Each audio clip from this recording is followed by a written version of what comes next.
পাবনায় বিশ্ব পরিবেশ দিবস 2025 অনুষ্ঠিত।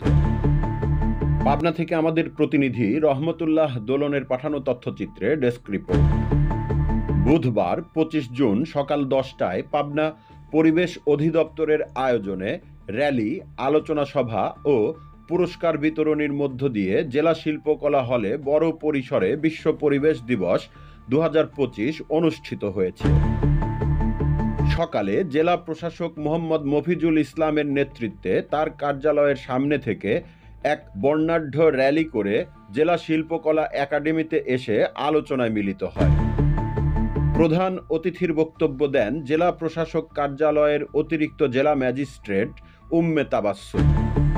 অধিদপ্তরের সহকারী পরিচালক আব্দুল গফুরের সভাপতিত্বে বিশেষ অতিথির বক্তব্য দেন পাবনা জেলা পুলিশের অতিরিক্ত পুলিশ সুপার সদর সার্কেল শরীফুল ইসলাম, জেলা civil surgeon doctor Abul Kalam Azad ও এনএসআই এর উপপরিচালক তৌফিক ইকবাল। আলোচনার শুরুতে প্লাস্টিক দ্রব্যের ক্ষতিকারক দিক তুলে ধরে প্রবন্ধ উপস্থাপন করেন পাবনা বিজ্ঞান ও প্রযুক্তি বিশ্ববিদ্যালয়ের ভূগোল ও পরিবেশ বিভাগের চেয়ারম্যান ডক্টর নাজমুল ইসলাম।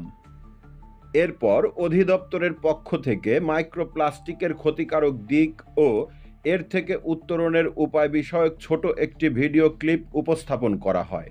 পরিবেশ অধিদপ্তর 3টি প্লাস্টিক উপকরণ নিষিদ্ধ করেছে, যা হলো স্ট্র, স্পুন বা প্লাস্টিকের চামচ ও কটন বার্ড। এরকম অনেক তথ্য উঠে আসে বক্তাদের আলোচনায়।